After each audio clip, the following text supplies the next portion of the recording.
Welcome to the Salmon Runs YouTube. Enjoy the video. You start by confirming the Gravity C-Move ultimate is ready and your energy gauge is full. That prevents failed casts.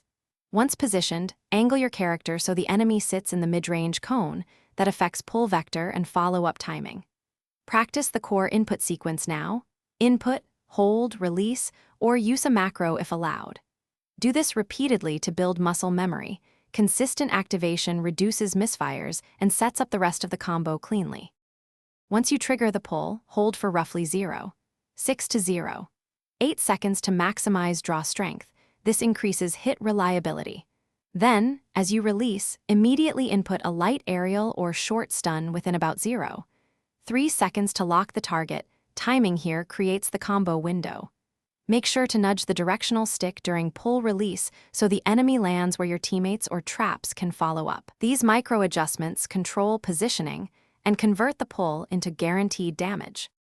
Finish the sequence quickly. Land a heavy finisher or area ultimate while the enemy is locked. That secures kills.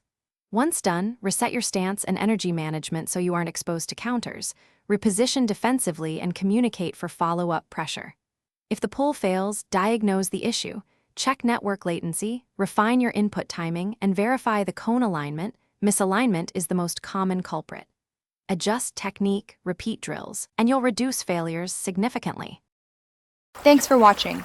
Consider subscribing if we helped you.